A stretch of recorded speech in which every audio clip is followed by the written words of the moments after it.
नमस्कार, news state UP UK के digital platform में आप सभी का स्वागत है और मैं हूं आपके साथ आशिमा त्यागी। जैसा कि आप जानते हैं, महाकुंभ 2025 की तैयारियां अंतिम दौर में हैं और जनवरी में प्रयागराज में होने जा रहे महाकुंभ 2025 की शुरुआत होने जा रही है। उससे पहले राजनीतिक और धार्मिक प्रतिक्रियाओं का दौर जो है, उन नारों की गूंज सुनाई एक बार फिर से दे रही है। दरअसल आपको बता दें कि आपने कटेंगे और बटेंगे का नारा तो आपने सुना था और देखा था कि हमने हरियाणा, महाराष्ट्र और यूपी उपचुनाव के दौरान ये नारा खूब गूंजा भी और उसका फायदा भी मिलते हुए नजर आया।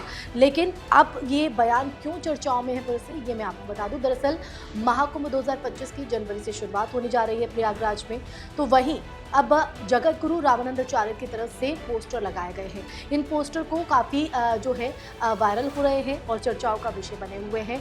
वो क्यों, वो भी मैं आपको बताती हूँ। इसमें दरअसल डरेंगे तो मरेंगे ये स्लोगन लिखा गया है, जिसमें हिंदू एकता का संदेश देते हुए इस बात का जिक्र किया गया है। और यही वजह है कि एक बार फिर कटेंगे बटेंगे बयान जो है वो सुर्खियों में आता हुआ नजर आ रहा है। तो कुंभ क्षेत्र में लगे इन पोस्टरों को लेकर संत समाज और राजनेताओं के बीच विवाद बढ़ने की संभावना देखी जा रही है।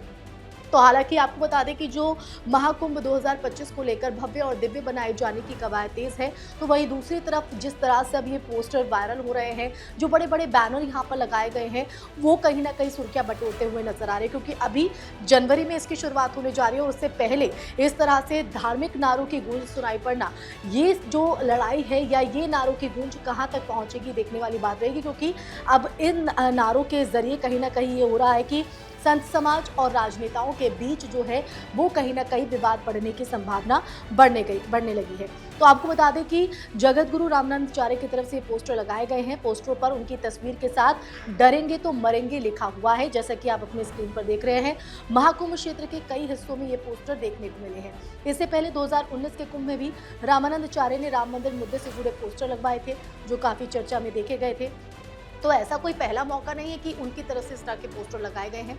लेकिन इन पोस्टर के जरिए हिंदू एकता संदेश देने के साथ साथ ही वक्फ बोर्ड को लेकर जिस तरह से संत समाजों में नाराजगी देखने को मिल रही है, उनका कहना है कि भारत जैसे देश में वक्फ बोर्ड का आखिर क्या औचित्य है, ये सवाल खड़ा किया जा रहा है। और इसी के तहत अब जो है ये पोस्टर जो है वो यहाँ पर तमाम अलग अलग तरह के स्लोगन लगाए गए हैं, जिसके जरिए एक संदेश देने की कोशिश यहाँ पर की गई है।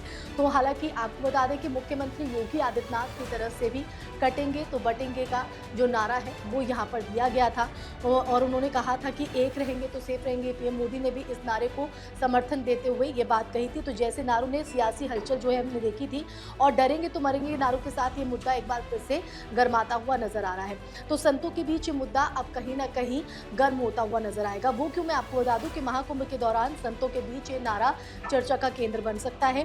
पोस्टरों के जरिए ये संदेश दिया गया है कि भय से ग्रसित होकर जीने का कोई विकल्प नहीं है। लेकिन सियासी विश्लेषकों का ये मानना है कि ये नारा राजनीतिक हलकों में भी बहस छेड़ सकता है। क्योंकि जिस तरह से हम देख रहे हैं कि संत समाज की तरफ से आपने हम बताया था कि किस तरह से मोहन भागवत की तरफ से वो जो बयान दिया गया था, उससे असहमति जो है संत समाज की तरफ से जताई गई थी। और उसमें भी सीधे तौर पर कहा था कि जो मोहन भागवत है वो किसी संगठन के संचालक हो सकते हैं, लेकिन हिंदू धर्म के अनुशासक नहीं हो सकते हैं। अब महाकुंभ से पहले ये जो पोस्टर जो लगाए गए हैं, इन पोस्टर के जरिए जहां एक तरफ हिंदू एकता का संदेश देने की कोशिश हो रही है, तो दूसरी तरफ वक्फ बोर्ड जैसे विशेष समुदाय के जो बनाए गए हैं उन पर भी सवाल खड़ा किया गया है। ऐसे में कहीं ना कहीं अब ये जो किया गया है, जो पोस्टर में स्लोगन लगाया गया है कि डरेंगे तो मरेंगे, तो ऐसे में कहीं ना कहीं ये कटेंगे और बटेंगे के बयान को कहीं याद दिला रहा है।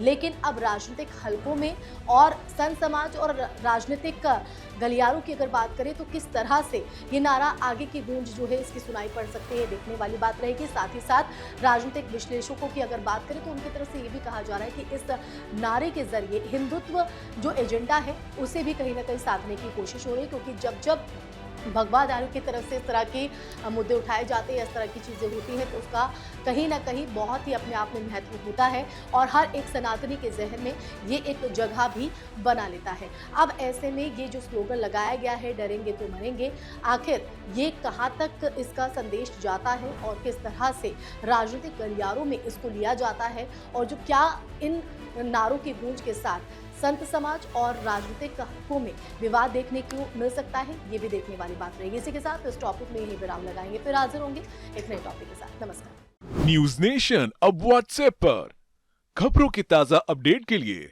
न्यूज नेशन के इस क्यूआर कोड को स्कैन करें